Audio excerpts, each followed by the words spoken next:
ही कथा पृथ्वीच्या पृष्ठभागापासून हजारो किलोमीटर खाली असलेल्या एका रहस्यमय जगात सुरू होते, जिथे आकाशापासून ते पाण्याच्या तळापर्यंत धोकादायक प्राणी दबा धरून बसलेले होते. इथेच या जगाचा रक्षक किंग कंग एका लहान माकडासोबत एका तलावाजवळ पोहोचतो. पण त्याला कल्पना नव्हती की तो एका पूर्वनियोजित सापळ्यात अडकणार आहे. त्या लहान माकडाला अचानक जाणवले की तलावात एक मोठा धोका दडलेला आहे. तरीही त्याने मुद्दाम कांगला पाण्यात जाण्यासाठी चिथावले, पण त्याची ही चलाखी कंगच्या तावडीतून सुटू शकली नाही. त्याने फक्त आजूबाजूच्या हवेचा वास घेतला आणि त्याला लगेच समजले की तो एका चांगल्या शिकारीच्या तावडीत सापडला आहे. एकही शब्द न बोलता कॉंगने थेट तलावात उडी मारली आणि आरामात आंघोळ करू लागला. दरम्यान पकडले जाण्याच्या भीतीने ते लहान माकड पाणी पिण्याचे नाटक करू लागले. अचानक एक विचित्र प्राणी त्यांच्या दिशेने वेगाने येऊ लागला. आंघोळ करत असताना किंग कांगला धोक्याची जाणीव झाली. त्याने मागे वळून पाहताच एका प्रचंड ड्रॅगनने आपले मोठे तोंड उघडले आणि त्याच्यावर झडप घातली. हे पाहून त्या लहान माकडाला समजले की त्याची योजना यशस्वी झाली आहे आणि स्वतःला वाचवण्यासाठी तो लगेच किनाऱ्याकडे धावला. दरम्यान किंग कॉंगने जमिनीवरील प्रत्येक लढाई जिंकली होती, पण पाण्यात अशा शत्रूचा सामना करण्याची ही त्याची पहिलीच वेळ होती. किंग कांग आपली योजना आखत असतानाच त्या ड्रॅगनने अचानक त्याला थेट तलावात ओढले. पण किंग कांग रागावल्यावर किती धोकादायक असू शकतो याची त्याला कल्पना नव्हती. त्या लहान माकडाला वाटले की तो किंग कांगपासून कायमचा सुटला आहे. पण पुढच्याच क्षणी किंग कांगचे प्रचंड मोठे शस्त्र अगदी त्याच्या समोर येऊन पडले. तो लहान माकड काही प्रतिक्रिया देण्याआधीच किंग कांगने ड्रॅगनचे कापलेले डोके थेट त्याच्या समोर फेकले. हे पाहून त्या लहान माकडाला वाटले की कांग त्याला चांगलाच चोप देईल, पण कांगने काहीच केले नाही. उलट त्याने आपली कुऱ्हाड उचलली आणि त्याला पुढे येण्याचा इशारा केला. माकडाला काहीच कळले नाही. किंग काँग हजारो वर्षांपासून या जगात आपल्यासारख्या कोणाच्या तरी शोधात एकटाच भटकत होता. त्याला रोज उपाशी राहावे लागत असे आणि धोकादायक लांडग्यांकडून त्या अनेकदा त्रास दिला जात असे. जेव्हा शेकडो लांडगे त्याचा पाठलाग करायचे, तेव्हा तो उडी मारून कसा तरी निसटून जायचा. पण यावेळी लांडग्यांच्या कळपाने हार मानण्यास नकार दिला. त्यांनी त्याला घेरलेच. अखेरीस जेव्हा त्याच्यासमोर सुटकेचा कोणताही मार्ग नसलेली एक खोल दरी उभी राहिली, तेव्हा त्याला मागे वळून लढाईची तयारी करणे भाग पडले. लांडग्यांना वाटले की यावेळी शिकार सोपी असेल, पण त्यांना कल्पना नव्हती की किंग कांगने आधीच एक सापळा रचला होता. जसा एक लांडगा उडी मारणार होता, तसा कांगचा सापळा अचानक सक्रिय झाला आणि तो लांडगा क्षणार्धात सापळ्यात अडकला. तो खड्ड्यात पडताच तीक्ष्ण लाकडी भाले त्याच्या शरीरातून आरपार घुसले. योग्य संधी साधून किंग कांगने पटकन झाडाचे जड खोड उचलले आणि ते खड्ड्यात फेकून दिले. एक एक करून सापळे सक्रिय होऊ लागताच डोंगरावरून मोठे दगड घरंगळत खाली येऊ लागले आणि पळून जाणाऱ्या लांडग्यांना त्यात अडकवले. पण धूर विरल्यावरही वाचलेले काही लांडगे आपली शिकार सोडायला तयार नव्हते. संतापाने किंग काँगने एका लांडग्याचे प्रेत पकडले आणि आपली ताकद दाखवत त्याचे 2 तुकडे केले. हे पाहून उरलेले लांडगे घाबरून शेपूट पायाखाली घालून पळून गेले. तथापि आपली शिकार सापडल्यानंतरही किंग काँगच्या चेहऱ्यावर आनंदाचा लवलेशही नव्हता, कारण त्याच्या तोंडातले सडलेले दात त्याला खूप त्रास देत होते.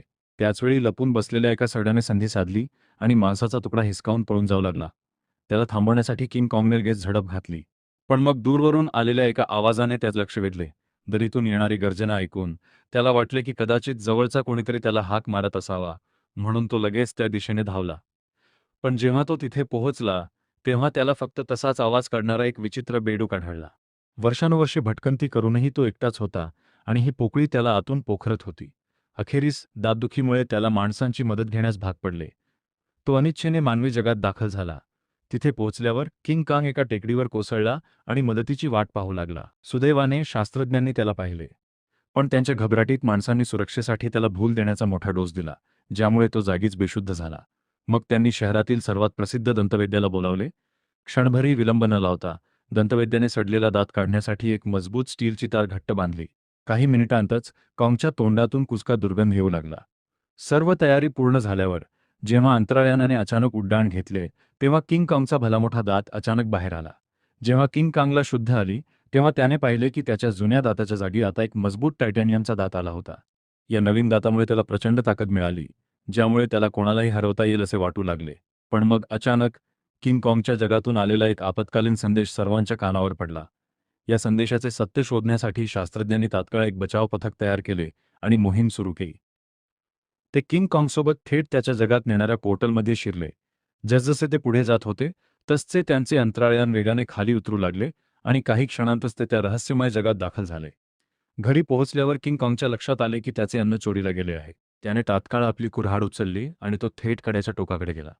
तिथे त्याला एका खोल भेगेतून येणारा एक मंद निळा प्रकाश दिसला, ज्यामुळे त्याचे लक्ष वेधले गेले. सत्य शोधण्याच्या निश्चयाने त्याने कोणताही विचार न करता थेट खोल दरीत उडी मारली. तो गडद अंधारात पोहोचताच त्याची कुऱ्हाड आपोआप चमकू लागली. प्रकाश पडताच त्याला आजूबाजूला विखुरलेले विचित्र, चमकणारे दगड दिसले, जे प्रकाशाला प्रतिसाद देत होते. अचानक दूरवरून एक भयानक गर्जना घुमली. त्याने त्या आवाजाचा मागोवा घेतला आणि तो धबधब्याच्या पलीकडे पोहोचला, जिथे त्याला एक नवीन लपलेले जग दिसले. तो हळूहळू पुढे जात असताना त्याला एक विचित्र गंध जाणवला, जो त्याला आत खेचत होता. अचानक त्याच्यासमोर एक प्रचंड, धोकादायक सावली प्रकट झाली. तिला पाहताच किंग कांगने ताबडतोब आपली कुऱ्हाड उचलली आणि लढाईची तयारी केली. त्यांच्यातील अंतर कमी होत असताना ती प्रचंड सावली हळूहळू लहान झाली आणि जेव्हा पुढे आली तेव्हा सत्य समोर आले.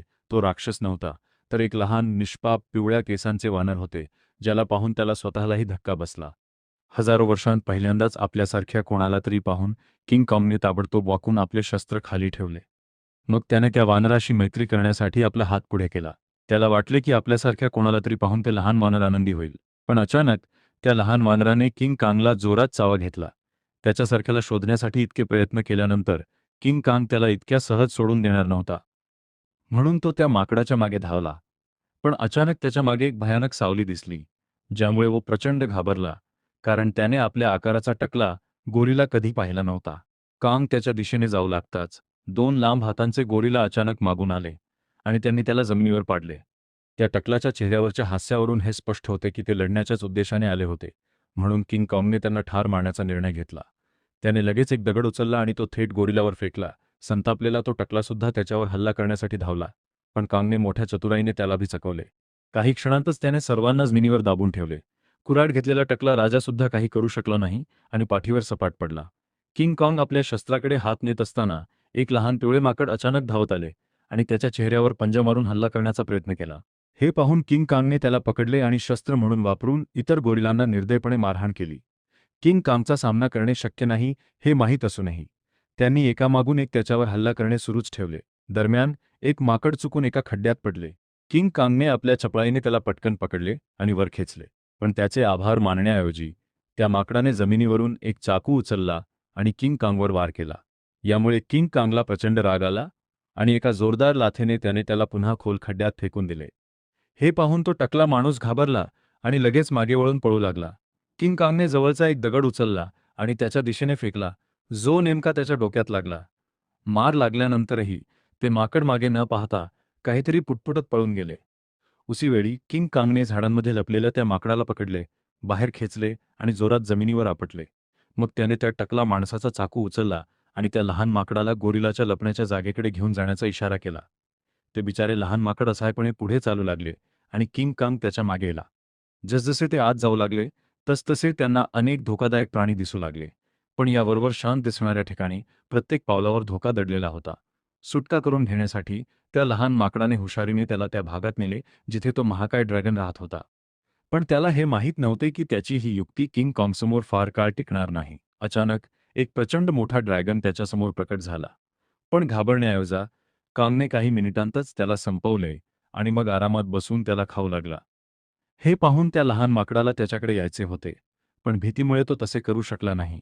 त्याची अवस्था पाहून किंग काँगने मांसाचा एक तुकडा तोडून त्याला दिला. तरीही त्या लहान माकडाचा त्याच्यावर विश्वास बसला नाही. हे पाहून किंग कांगला राग आला आणि त्याने ते मांस जमिनीवर फेकून दिले.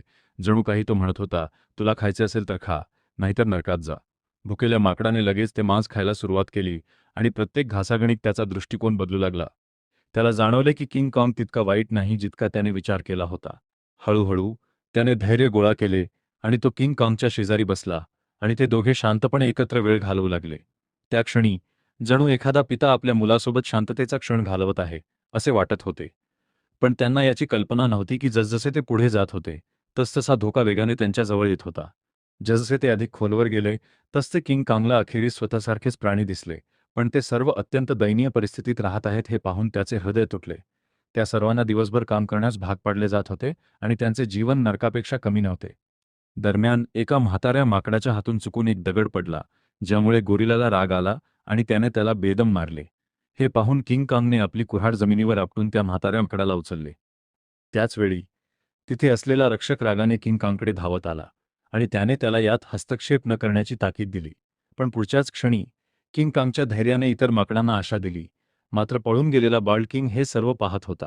तो ताबडतोब गेला आणि त्याने सर्व काही त्या ठिकाणचा राजा स्कार किंग याला सांगितले. गोरिलाचे शब्द ऐकून स्कार किंगचा राग अनावर झाला.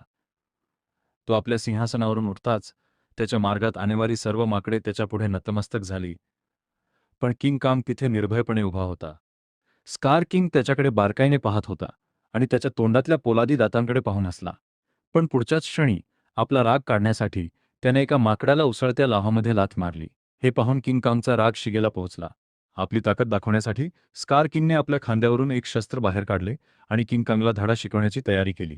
किंग कांगने लगेच आपली कुऱ्हाड उचलली आणि एक भीषण लढाई सुरू झाली. आपल्या लांब शस्त्राचा फायदा घेत त्याने अचानक हल्ला केला आणि किंग कांगला स्थिर उभे राहणेही शक्य झाले नाही. स्कार किंगने आपल्या शस्त्रावरील स्फटिकाचा वापर करून कांगवर अनेक प्रहार केले. संतप्त झालेल्या कांगने त्याच्यावर हल्ला केला. ताकदीच्या बाबतीत तो किंग कांगच्या तोडीचा नव्हता. म्हणून त्याने अंतर राखले आणि किंग कांगवर वारंवार हल्ले करून त्याला माघार घेण्यास भाग पाडले. त्याचवेळी किंग काँगची कुऱ्हाड त्याच्या हातातून निसटून जमिनीवर पडली. संधी साधून त्याने आपल्या शस्त्राने किंग काँगचा गळा पकडला आणि त्याला नमवण्याचा प्रयत्न केला. स्कार किंगला वाटले की तो लढाई जिंकला आहे. पण किंग काँगने आपली सर्व शक्ती वापरून त्याला उचलले आणि जमिनीवर आपटले. किंग काँगने त्याला क्षणातच बेशुद्ध केले. मग स्कार किंगने त्याला आपली खरी ताकद दाखवण्याचे ठरवले. त्याच्या शस्त्रात जडवलेला दगड चमकू लागताच गोरिलांनी लाव्हाचा प्रवाह अडवण्यासाठी अचानक दगड टाकले. त्याच क्षणी गुहेत लपलेल्या त्या भयानक राक्षसाचे डोळे दिसू लागले. गरम जमीन अचानक बर्फात बदलली आणि त्यातून एकेकाळी संपूर्ण जगाला बर्फात गोठवणारा महाकाय टायटन शिमो बाहेर आला. स्कार किंगने त्याला ताबडतोब काँगवर हल्ला करण्याचा आदेश दिला. पण शिमो या आदेशाने खुश दिसत नव्हता. दाब वाढल्याने तो वेदनेने विवळत होता आणि त्याला हल्ला करण्यास भाग पडले. किंग काँगने चपळाई दाखवत लगेच उडी मारून पहिला वार चुकवला.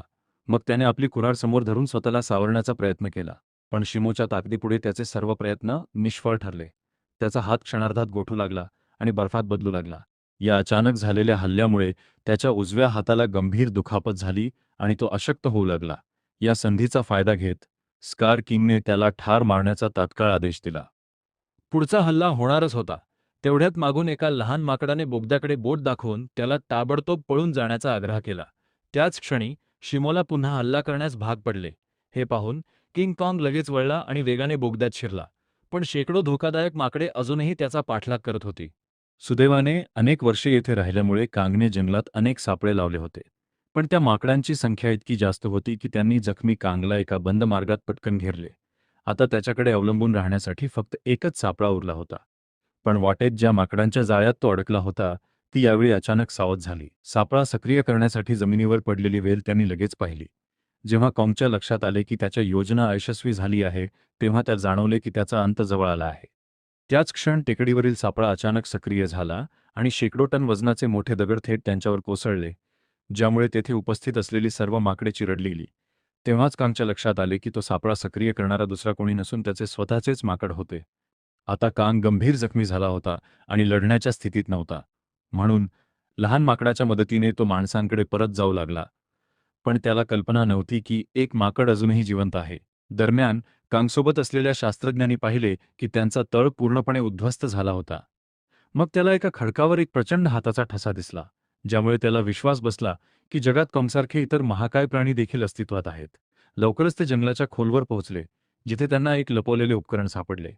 त्या मुलीने ते दाबताच अनेक ठिकाणाहून पाणी खाली वाहू लागले. त्या पाण्याने एकत्र येऊन एक जोरदार प्रवाह तयार केला आणि तो जंगलात खोलवर वाहू लागला. त्याचा पाठलाग करत असताना शास्त्रज्ञांना एक रहस्यमय जादुई भिंत दिसली, जिच्या मागे जंगलातील एक अदृश्य जागा लपलेली होती. त्यांनी त्या भिंतीला स्पर्श करताच ती निळ्या रंगात चमकू लागली. हे पाहून त्यांनी लगेच भिंतीत एक छिद्र पाडले आणि मग त्यांच्यासमोर असे दृश्य दिसले की त्यांचे डोळे विस्फारले. त्या भिंतीमागे एक सुंदर आणि रहस्यमय जग होते, जे यापूर्वी कोणीही पाहिले किंवा ऐकले नव्हते. शास्त्रज्ञांनी या जगात पाऊल ठेवताच त्या जगातील आदिवासी लोकांनी त्यांना अचानक घेरले. हे लोक माणसांसारखेच दिसत होते, पण त्यांचे कपडे सामान्य माणसांपेक्षा पूर्णपणे वेगळे होते. त्यांनी शास्त्रज्ञांना कोणतीही इजा न करता थेट त्यांच्या जमतीत नेले.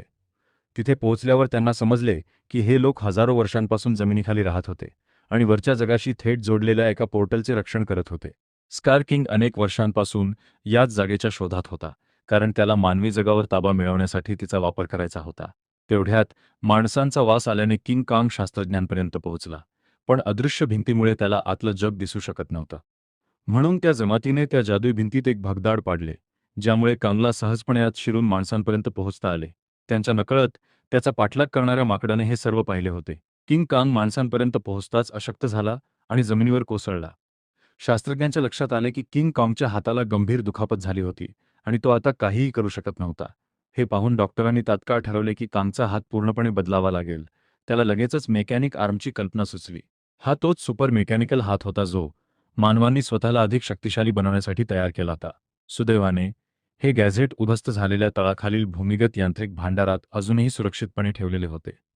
लवकरच डॉक्टरने ते बाहेर काढले आणि थेट कॉमच्या शरीरावर ठेवले, जिथे त्या यंत्राने आपोआप कॉमच्या जखमी शरीराला ओळखले आणि त्याच्याशी पुन्हा संपर्क साधला. हातातील विशेष औषध कॉमच्या शरीरात पोहोचताच बेशुद्ध कामला नवीन शक्तीचा संचार जाणवला. त्याच्या चेहऱ्यावरील आनंद या नवीन शस्त्राबद्दलचा त्याचा आनंद स्पष्टपणे दर्शवत होता. पण अचानक एक लहान माकड जंगलातून धावत आले. त्याने कामला सांगितले की स्कार किंगने पोर्टलचे ठिकाण शोधून काढले आहे आणि तो शिमोसोबत जमातीवर हल्ला करणार आहे. कांग एकटा स्कार किंग आणि शिमोचा सामना करू शकत नव्हता. त्यामुळे त्याच्याकडे फक्त एकच पर्याय उरला होता, मानवी जगात जाऊन अनेक वर्षांपासून झोपलेल्या गॉडझिलाला जागे करणे. पण त्याला कल्पना नव्हती की ज्याला तो मतीसाठी बोलावणार होता तोच गॉडझिला त्याच्यासाठी सर्वात मोठा धोका ठरणार होता. अचानक पिरामिडच्या सभोवतालची जमीन जोरदारपणे हादरू लागली आणि खालून एक यांत्रिक हात बाहेर आला. हेच ते ठिकाण होते जिथून पृथ्वीवर येण्याचे पोर्टल उघडले होते. लवकरच कांग त्या पोर्टलमधून बाहेर आला. काँग जवळ येत असल्याचे जाणवताच गॉडझिला अचानक जागा झाला आणि एक क्षणही वाया न घालवता थेट त्याच्या देशाने धावला.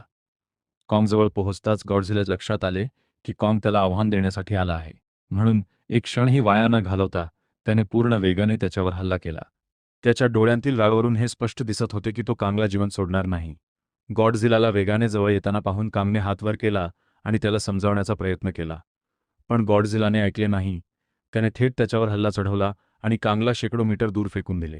गॉडझिला थांबत नाहीये हे पाहून त्याला शांत करण्याच्या प्रयत्नात कांगने मागून हल्ला केला. पण त्याच्या डोळ्यांतील गेलेल्या वाळूमुळे गॉडझिला आणखीनच तापला. तो मागे वळला, आपल्या जबड्यात कांगचा हात पकडला आणि त्याला इतक्या जमीनीवर आपटले की कांग पूर्णपणे सुन्न झाला. काँग सावरण्यापूर्वीच गॉडझिलाने त्याच्यावर पुन्हा हल्ला केला. शब्दांनी काम होत नसल्याने काँगने जोरदार प्रतिहल्ला केला. जरी गॉडझिला त्याच्या यांत्रिक हाताच्या शक्तीने सर्वाधिक शक्तिशाली झाला होता, तरी काँग त्याच्यापेक्षा कमी नव्हता. पण जेव्हा काँगच्या लक्षात आले की तो गॉडझिलाला हरवू शकत नाही, तेव्हा त्याने वेळ न घालवता त्याला पकडले आणि जबरदस्तीने पोर्टलच्या दिशेने ओढले. दरम्यान जमातीच्या सदस्यांनी स्कार किंगला थांबवण्यासाठी पाण्यात एक विशेष लाल द्रव मिसळला. तो द्रव विरघळताच एक जादुई परिवर्तन सुरू झाले.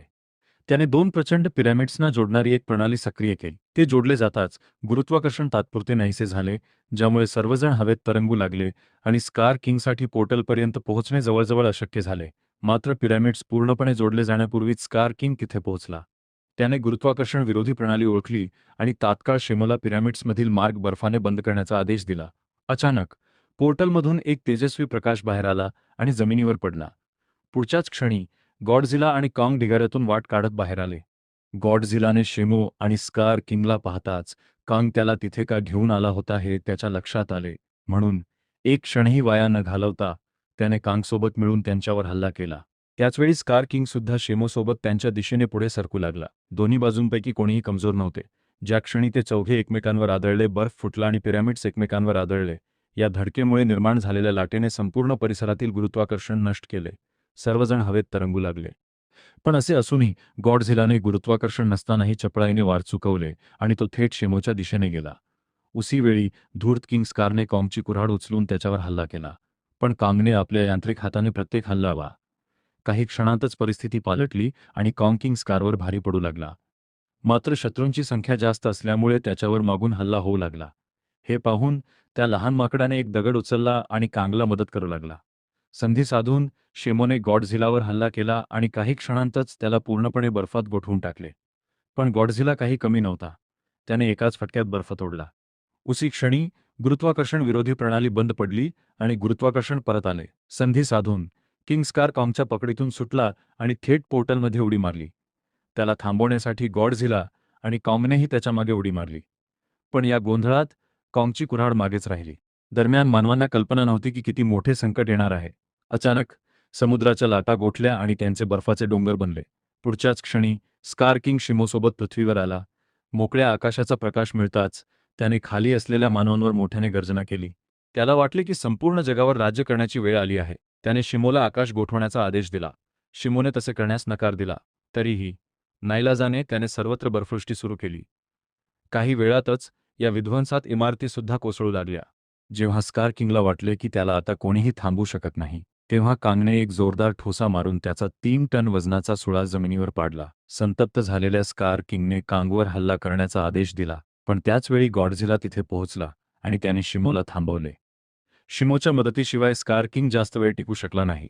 म्हणून त्याने एक मोठी इमारत उचलून कांगवर फेकली, पण त्यामुळे काही विशेष नुकसान झाले नाही. अचानक शिमो मागून आला आणि त्याने कांगच्या यांत्रिक हातावर झडप घातली. शिमोने पुन्हा कांगचा हात पकडायला सुरुवात केली. हे पाहून स्कार किंगला वाटले की त्याचा विजय निश्चित आहे, पण त्याने आपल्या मागे उभ्या असलेल्या संतप्त गॉडझिलाकडे दुर्लक्ष केले. गॉडझिलाने तात्काळ आपली पूर्ण शक्ती प्रकट केली. त्याचे शरीर जांभळ्या प्रकाशाने चमकू लागले. पुढच्याच क्षणी त्याने मोठ्या ताकदीने स्कार किंगवर हल्ला केला, पण घाबरलेला स्कार किंग कसा तरी निसटण्यात यशस्वी झाला. त्याने आपल्या शस्त्राने प्रतिहल्ला करण्याचा प्रयत्न केला, पण गॉडझिलाने ते पकडले आणि एकाच फटक्यात त्याचे 2 तुकडे केले, ज्यामुळे शिमोला नियंत्रित करणारा स्फटिक खाली पडला. स्कार किंगने तो उचलण्यासाठी झेप घेतली, पण गॉडझिलाने त्याला कोणतीही संधी दिली नाही. आता सर्व काही त्या स्फटिकावर अवलंबून होते. जो कोणी तो मिळवेल, तो ही लढाई जिंकेल. त्याच निर्णायक क्षणी त्या लहान माकडाला कॉमची टाकून दिलेली कुऱ्हाड दिसली. त्याने तात्काळ खाली उडी मारली. आपली कुऱ्हाड उचलली आणि मानवी जगात परत आला. जमिनीवर स्फटिक दिसताच त्याने आपल्या कुऱ्हाडीच्या एकाच फटक्यात त्याचे तुकडे केले. क्रिस्टल फुटताच शिमो पूर्णपणे मुक्त झाला. संतप्त स्कार किंग त्या लहान माकडाला पकडून ठार मारणारच होता. पण काँगने मध्ये हस्तक्षेप करत केवळ काही ठोसे मारून त्याच्यावर हल्ला केला.